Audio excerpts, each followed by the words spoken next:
Hello everyone, welcome to our Pariksha Gaon. आपके Pariksha Gaon channel में non tech plus tech both classes available हैं। इन दोनों ही क्लासेस को आप अटेंड कर सकते हो। तो आज की क्लास में हम सिविल इंजीनियरिंग के मोस्ट एक्सपेक्टेड एग्जाम ओरिएंटेड जो कि आपके एसएससी जेईई में पूछे गए हैं, ठीक है ना, उन सारे क्वेश्चंस की प्रैक्टिस करेंगे। और हमारा सब्जेक्ट क्या रहेगा उसको जानने से पहले आप अपने चैनल परीक्षा गांव को लाइक, सब्सक्राइब और ज़्यादा से ज़्यादा शेयर कर दीजिए। शेयर करना ना भूलिएगा, प्लस बेल आइकन को नोटिफिकेशन पाने के लिए जरूर प्रेस कर दीजिएगा। Okay, now let's move on our quiz class.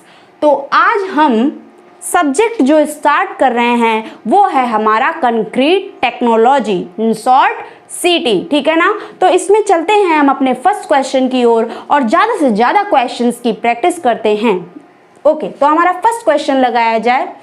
Okay, तो हमारा फर्स्ट क्वेश्चन क्या कह रहा है, pick up the correct statement from the following. Option A, continuous grading is not necessary for obtaining a minimum of air voids. Option B, the omission of a certain size of aggregate is shown by a straight horizontal line on a grading curve. Option C, the omission of a certain size of aggregate in a concrete increases the workability but also increases the liability. या option D, all options are correct. जल्दी से सभी का answer आ जाना चाहिए, कुछ नहीं है इस क्वेश्चन में। आपने क्वेश्चन देखा नहीं, आंसर आपका आ जाना चाहिए। हिंदी वर्जन भी दिखा दिया जाए। देखिए हमारा हिंदी वर्जन भी आ गया। तो ये हमारा इसका आंसर क्या हो जाएगा, ऑप्शन डी। सभी विकल्प क्या हैं, सत्य हैं, सही हैं। Now let's move on our next question. Okay, तो हमारा नेक्स्ट क्वेश्चन क्या कह रहा है, according to IS 382 1963 a good concrete should be. Option A, chemically inert. Option B, sufficiently strong. Option C, hard and durable. या option D, all options are correct. जल्दी से बताइए, एक अच्छा मिलावा जो होता है उसमें कौन कौन सी प्रॉपर्टीज होनी चाहिए। एग्जैक्टली क्या हो जाएगा, ऑल ऑफ दीज। केमिकली क्या होना चाहिए, रासायनिक रूप से अक्रिय होना चाहिए, ठीक है ना, रासायनिक रूप से वो क्रिया नहीं करना चाहिए। सफिशिएंटली क्या होना चाहिए, पर्याप्त रूप से सामर्थ्यवान होना चाहिए। साथ ही साथ हार्ड एंड ड्यूरेबल भी होना चाहिए। So option D1 is the correct answer for this question. Now let's move on our next question. Okay, तो हमारा नेक्स्ट क्वेश्चन क्या कह रहा है, if aggregate completely pass through a sieve of size 75 mm and are retained on a sieve of size 60 mm, the aggregate will be known as elongated aggregate if its length is not less than। जल्दी से सभी का आंसर आना चाहिए। Okay, तो सबसे पहले हम जानते हैं कि एक इलोंगेटेड एग्रीगेट के लिए जो लेंथ होनी चाहिए, जो लॉन्गेस्ट लेंथ होनी चाहिए, वो किससे अधिक होनी चाहिए। Exactly 9 divided by 5 of its mean dimension. औसत माप का 9/5 से अधिक होनी चाहिए एक इलोंगेटेड एग्रीगेट की लंबाई। तो सबसे पहले हम यहाँ पे मीन डायमेंशन निकाल लेते हैं। हमारा मीन डायमेंशन यहाँ पर क्या आ जाएगा, 75 प्लस क्या दिया गया है, किस पर रिटेन्ड हो जा रहा है, 60 mm IS सीव पर रिटेन्ड हो जा रहा है। It means 75 plus 60 divided by 2 कर देंगे, कितना आ जाएगा, 135 डिवाइडेड बाय 2। इसको कैलकुलेट करोगे तो 7.5 mm। 67.5 mm आपका क्या आ जाएगा, मीन डायमेंशन आ जाएगा। और इलोंगेटेड की जो लेंथ होनी चाहिए इस मीन डायमेंशन के अकॉर्डिंग क्या आ जाएगी, किससे अधिक आ जाएगी, इज ग्रेटर देन क्या हो जाएगा, 9 डिवाइडेड बाय 5 टाइम्स 67.5 रख दीजिए, या इसको हम ऐसे ही रख देते हैं 135 डिवाइडेड बाय 2, काटने पीटने में आसानी होगी। तो कितना हो जाएगा, 5 2 जा 10, 3 कैरी आया 7। तो इसको आप कैलकुलेट करेंगे तो आपका आंसर क्या आ जाएगा, 121.5 mm आपका निकल कर आ जाएगा कि इलोंगेटेड एग्रीगेट की जो लेंथ होनी चाहिए वो इस क्वेश्चन के अकॉर्डिंग 121.5 mm से ग्रेटर होनी चाहिए, इससे कम नहीं होनी चाहिए। So option D1 is the correct answer for this question. Now let's move on our next question. Okay, तो नेक्स्ट क्वेश्चन जल्दी से पढ़ते हैं और इसका आंसर भी देते हुए आगे के क्वेश्चंस की प्रैक्टिस करते हैं। The most useless aggregate is one whose surface texture is, option A smooth, option B granular, option C glassy, या option D honeycombed and porous. जल्दी से सभी का आंसर आना चाहिए।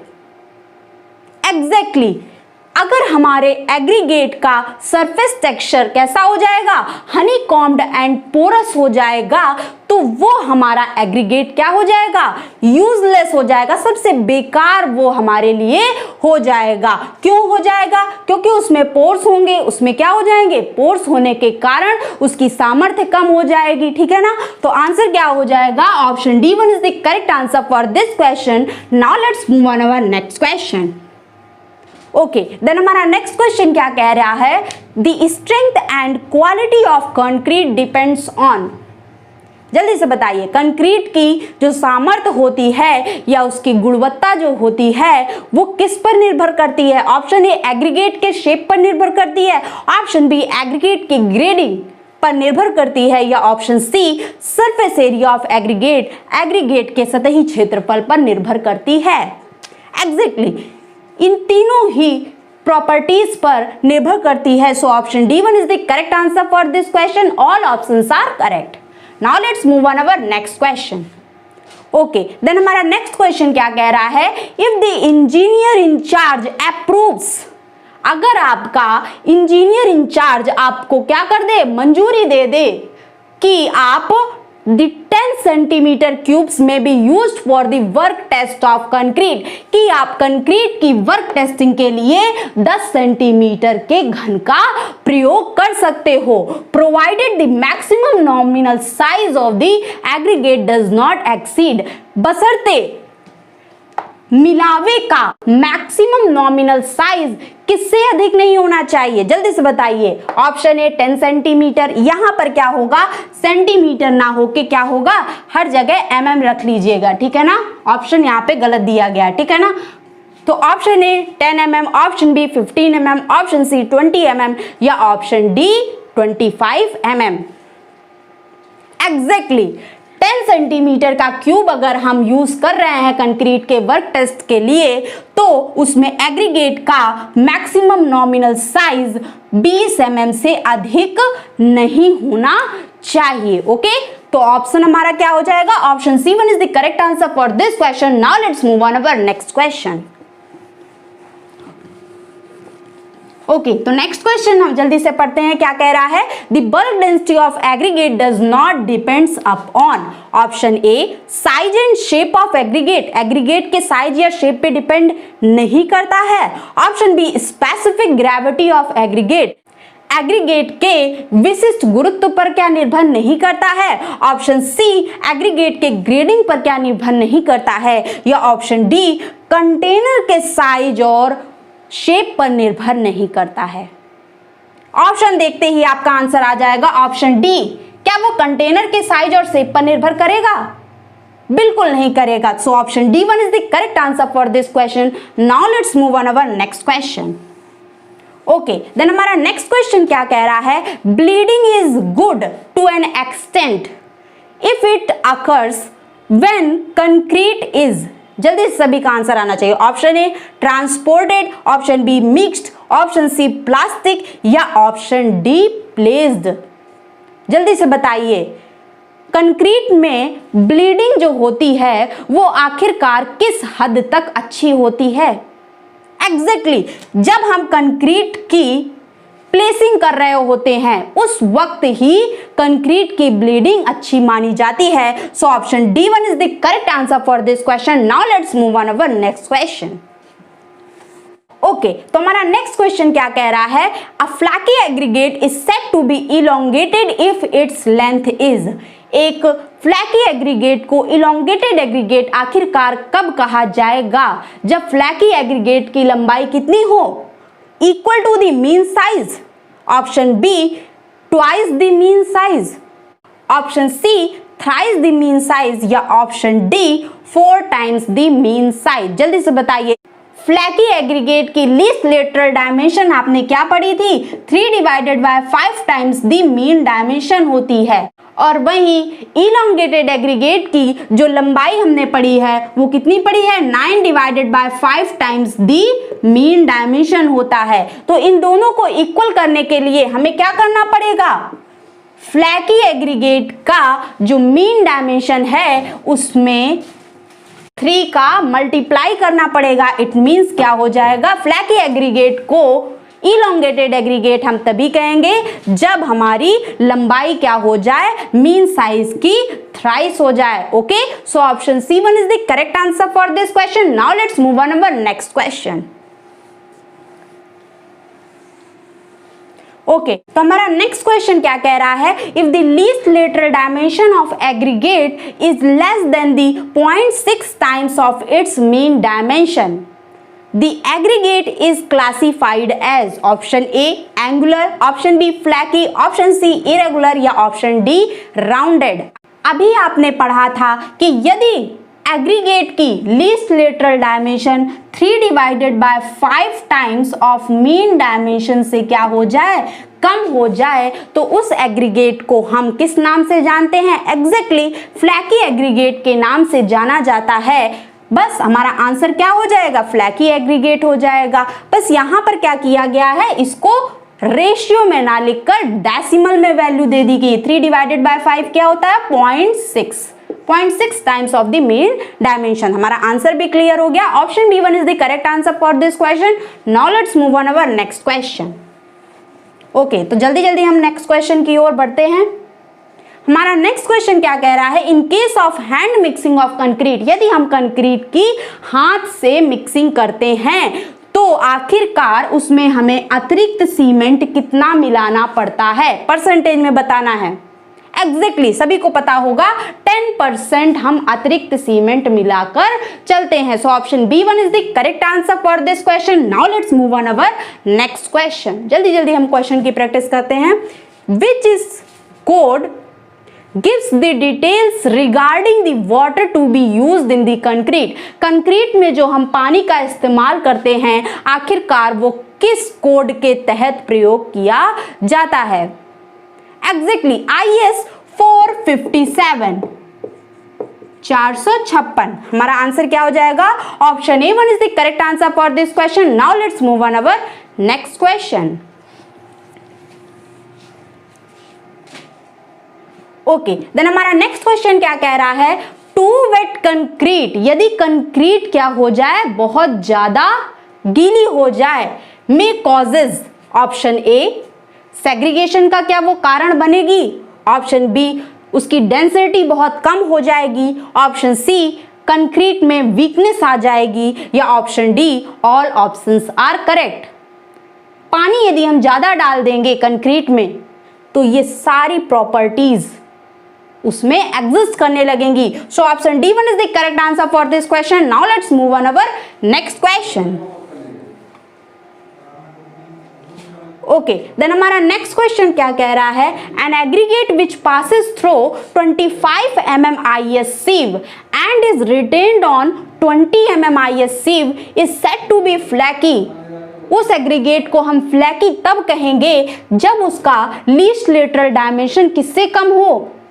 जल्दी से बताइए, ऑप्शन दिए गए हैं, कुछ नहीं करना। सबसे पहले हमें क्या करना है, मीन डायमेंशन निकाल लेनी है। कैसे निकालेंगे, 25 mm से पास हो जा रहा है और किस पर रिटेन्ड हो रहा है, 20 mm ISC पर रिटेन्ड हो जा रहा है, डिवाइडेड बाय 2 कर देंगे, कितना आ जाएगा, 45 डिवाइडेड बाय 2 mm आ जाएगा। इसको डेसिमल में नहीं रखेंगे क्योंकि कट पिट करने में हमें आसानी पड़ेगी। उसके बाद हमें पता है कि एक फ्लैकी एग्रीगेट के लिए जो लीस्ट लेटरल डायमेंशन होनी चाहिए वो किससे कम होनी चाहिए, 3 divided by 5 times of the mean dimension. Mean dimension कितनी निकाली है, 45 डिवाइडेड बाय 2। इसको कैलकुलेट करेंगे, कितना आ जाएगा, less than 27 divided by 2, it means less than कितना आ जाएगा, 13.5 mm। आंसर क्या हो जाएगा हमारा, okay, option D one is the correct answer for this question. Now let's move on our next question. चलते हैं अपने नेक्स्ट क्वेश्चन की ओर, फटाफट क्वेश्चन की प्रैक्टिस करते हैं। ओके, देन हमारा नेक्स्ट क्वेश्चन क्या कह रहा है, द मॉडुलस ऑफ इलास्टिसिटी, प्रत्यास्थता गुणांक कंक्रीट का in newton per mm square can be assumed as follows, where FCK which is characteristic compressive strength of concrete in newton per mm square. जल्दी से बताइए कि कंक्रीट की प्रत्यास्था गुणांक जो होती है वो कितनी होती है। Option A 2000 under root FCK, option B 3000 under root FCK, option C 4000 under root FCK या option D 5000 under root FCK। Exactly क्या होती है, 5000 अंडर रूट FCK होती है कंक्रीट की प्रत्यास्था गुणांक। लेकिन ये किस कोड के तहत, किस IS कोड के तहत होती है, तो याद रखिएगा कि IS 456/2000 के अनुसार कंक्रीट की प्रत्यास्था गुणांक ये होती है, कितनी होती है, 5000 अंडर रूट FCK। लेकिन यदि IS 456 1978 के अनुसार पूछ दिया जाए कि कंक्रीट की प्रत्यास्था गुणांक, कंक्रीट की मॉडुलस ऑफ इलास्टिसिटी कितनी होती है, तो 5700 अंडर रूट FCK होती है। और ये जो हमारी प्रत्यास्था गुणांक होता है कंक्रीट का, इसमें टॉलरेंस कितना लिया जाता है, इट मींस कितनी भिन्नता अनुमन्य होती है, परमिसिबल चेंजेस कितनी अलाउड होती है, तो कितनी अलाउड होती है, ±20% अलाउड होती है। ओके, तो हमारा आंसर भी क्लियर हो गया। Now let's move on our next question.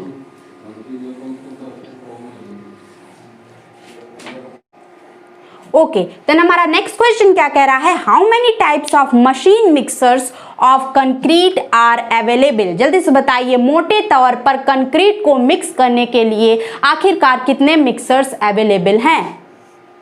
Exactly 2 mixers available हैं। मोटे तौर पर देखा जाए तो 2 मिक्सर्स अवेलेबल हैं। First one is batch mixer and the second one is continuous mixer. पहला हमारा क्या होगा, batch mixer and the second one is continuous mixer, सतत मिक्सर, ठीक है ना। बैच मिक्सर आपके कई प्रकार के होते हैं, जैसे tilting mixer, next non tilting mixer,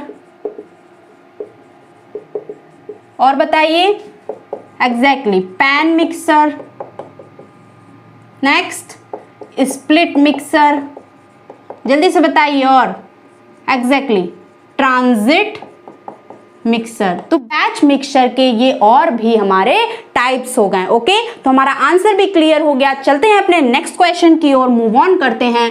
okay, तो हमारा नेक्स्ट क्वेश्चन जल्दी से पढ़ते हैं क्या कह रहा है और उसके आंसर को देते हैं। ओके, तो हमारा नेक्स्ट क्वेश्चन क्या कह रहा है, a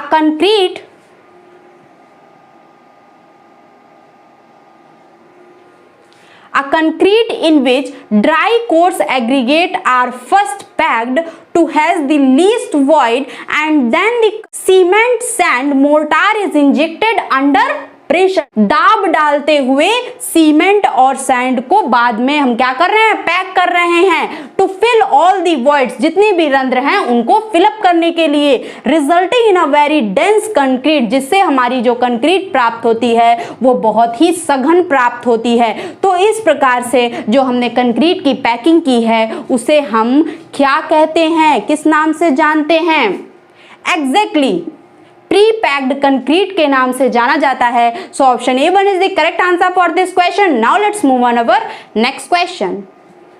ओके, देन हमारा नेक्स्ट क्वेश्चन क्या कह रहा है, to obtain a very high strength concrete, एक अच्छी खासी सामर्थ्यवान कंक्रीट को प्राप्त करने के लिए यूज वेरी फाइन ग्रेन्ड, हमें फाइन ग्रेन्ड के रूप में किसका प्रयोग करना चाहिए?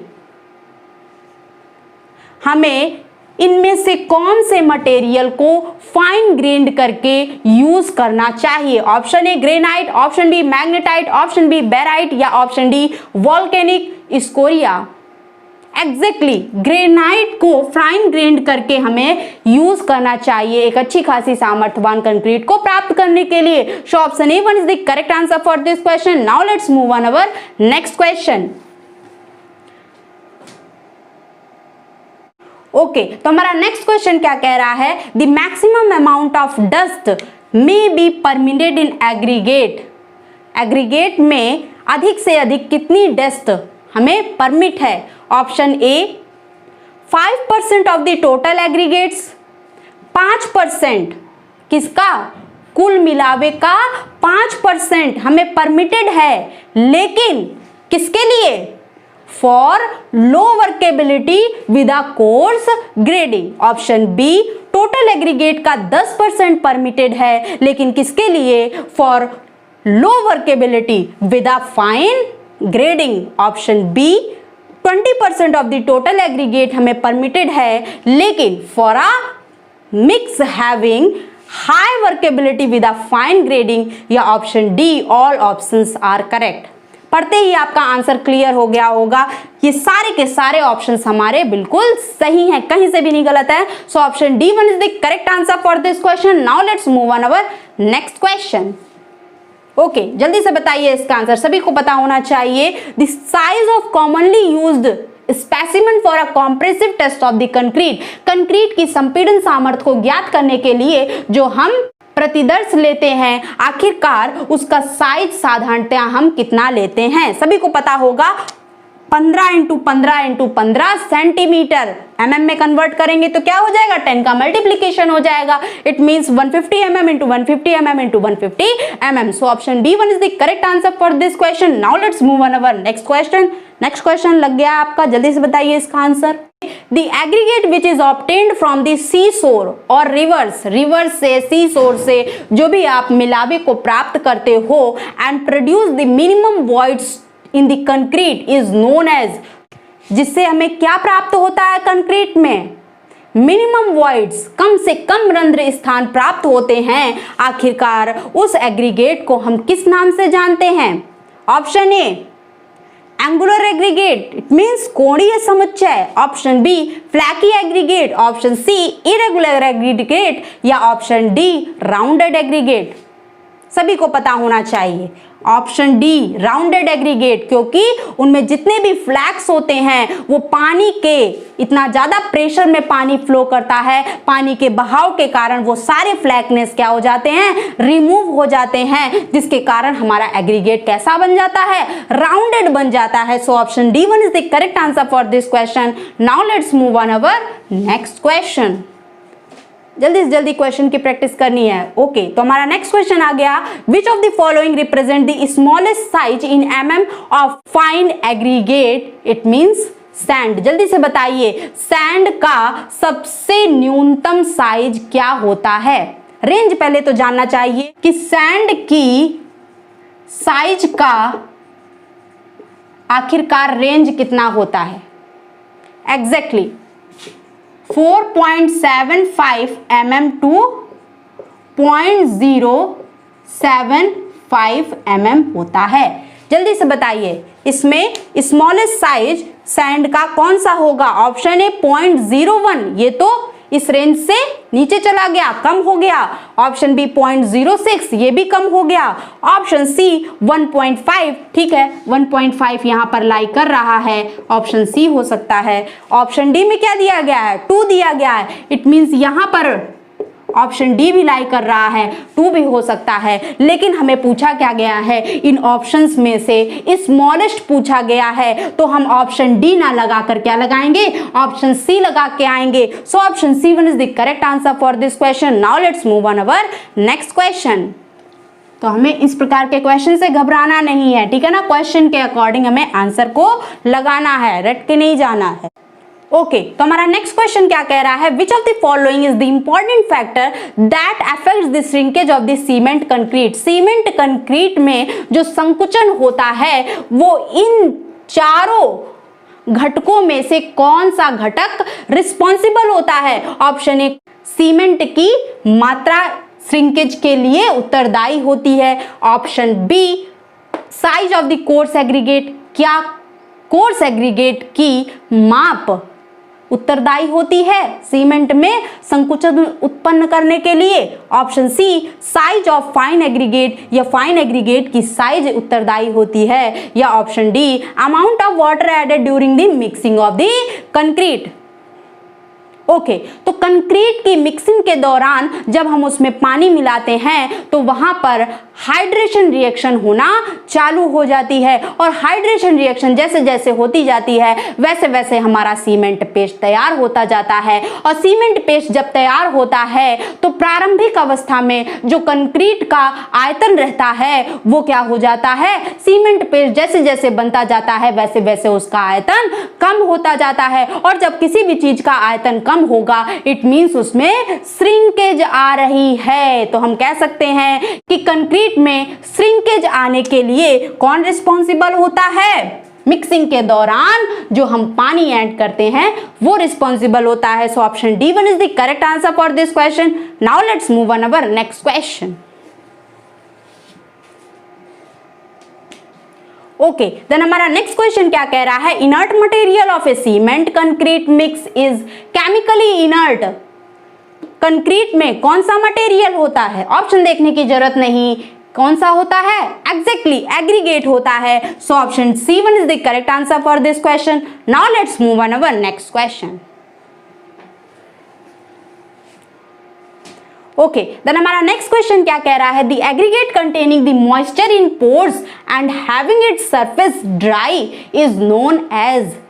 यदि हमारे एग्रीगेट के पोर्स में क्या हो, मॉइस्चर हो, लेकिन उसकी सरफेस क्या हो, पूरी तरह से ड्राई हो, तो जल्दी से बताइए क्या हम उसको मॉइस्ट एग्रीगेट कहेंगे, बिल्कुल नहीं। क्या उसको वेरी ड्राई एग्रीगेट कहेंगे, बिल्कुल नहीं। क्या उसे ड्राई एग्रीगेट कहेंगे, बिल्कुल नहीं। उसे क्या कहेंगे हम, सैचुरेटेड सरफेस ड्राई एग्रीगेट कहेंगे। सो option D one is the correct answer for this question. अच्छा, ये तो जान लिया आपने, जल्दी से बताइए मॉइस्ट एग्रीगेट के लिए क्या कंडीशन होती है,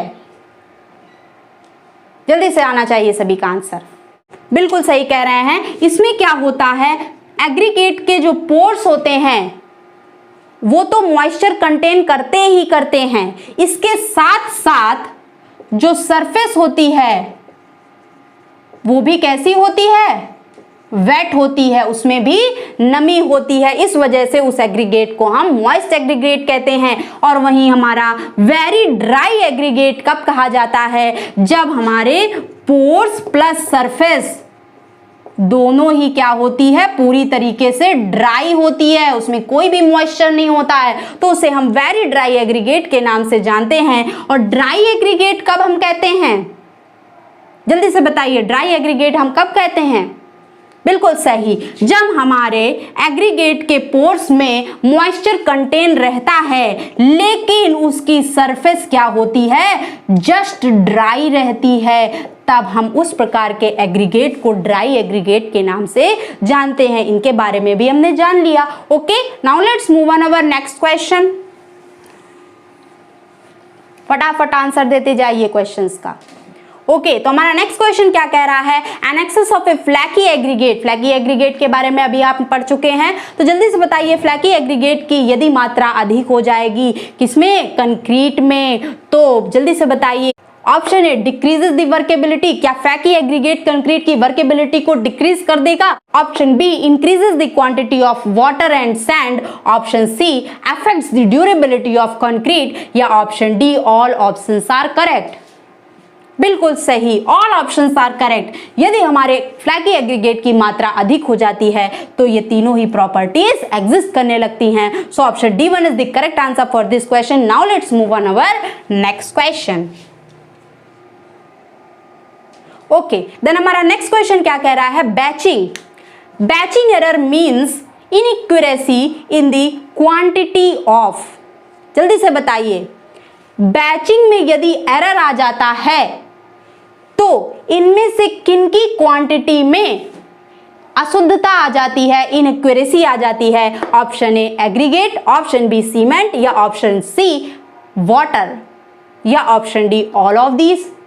एग्जैक्टली इन सभी की क्वांटिटी में इनएक्यूरेसी आना शुरू हो जाता है यदि हमारे बैचिंग में त्रुटि आ गई। Option D one is the correct answer for this question. Now let's move on our next question. फटाक से अपने नेक्स्ट क्वेश्चन की ओर चलते हैं। Okay, the next question is if the size of the specimen used in the test of the compressive strength of the concrete decreased. जल्दी से बताइए इसका आंसर। यदि हम कंक्रीट की स्ट्रेंथ, कॉम्प्रेसिव स्ट्रेंथ को ज्ञात करने के लिए जो हम स्पेसिमन, जो हम प्रतिदर्श यूज कर रहे हैं, उसके साइज को क्या कर दें, कम कर दें, ठीक है ना। उसके डायमेंशन को यदि हम डिक्रीज कर देते हैं then the compressive strength of that concrete, तो वो जो हमारा प्रतिदर्श है उसकी कॉम्प्रेसिव स्ट्रेंथ क्या हो जाएगी, जल्दी से बताइए, डिक्रीज कर जाएगी। Do not affected. Option C first decreases then increases rapidly, या ऑप्शन डी इंक्रीज्ड। जल्दी से बताइए। मिट्टी ही आप ले लीजिए, एक का साइज बड़ा रखिए, एक का साइज क्या रखिए, छोटा रखिए, ठीक है ना। अब आप दोनों को प्रेस करिए, किसकी स्ट्रेंथ आपको ज्यादा लगेगी। जिसका साइज बड़ा होगा वो आप आसानी से तोड़ ले जाओगे, लेकिन जिसका साइज छोटा होगा उसको तोड़ने में आपको ज्यादा एक्सटर्नल फोर्स लगाने की आवश्यकता पड़ेगी। इट मीन्स हम कह सकते हैं यदि हमारा साइज क्या हो जाता है, कंक्रीट के ब्लॉक का कम कर दिया जाता है, तो कंप्रेसिव स्ट्रेंथ कंक्रीट की क्या हो जाती है, इंक्रीज कर जाती है। So option D one is the correct answer for this question. Now let's move on our next question. Okay, then हमारा नेक्स्ट क्वेश्चन क्या कह रहा है, pick up the correct statement from the following. Option A the maximum size of the coarse aggregate. Coarse aggregate की जो अधिकतम माप होती है वो कितनी होती है, 75 mm, एंड मिनिमम न्यूनतम कितनी होती है, 4.75 mm। बिल्कुल सही। Option be the maximum size of the fine aggregate is 4.75 mm। Fine aggregate की अधिकतम माप कितनी होती है, 4.75 mm होती है, बिल्कुल सही। और वहीं न्यूनतम कितनी होती है, एग्जैक्टली 0.075 mm होती है। और वहीं ऑप्शन सी क्या कह रहा है, the material having the particles of the size varying from 0.06 mm to 0.002 mm is known as silt. बिल्कुल सही है। So option D one is the correct answer for this question. Okay, तो आज हमने इतने सारे क्वेश्चंस की प्रैक्टिस की, इसी तरह हम लगातार क्वेश्चंस की प्रैक्टिस को जारी रखेंगे। आज के लिए इतना ही। अगर आपको हमारी क्लास, हमारा चैनल परीक्षा गांव आपको पसंद आए तो आप अपने चैनल परीक्षा गांव को लाइक, सब्सक्राइब और ज्यादा से ज्यादा शेयर कर दीजिएगा। शेयर करना ना भूलिएगा, प्लस बेल आइकन को नोटिफिकेशन प्राप्त करने के लिए जरूर से जरूर प्रेस कर दीजिएगा। Okay, thank you.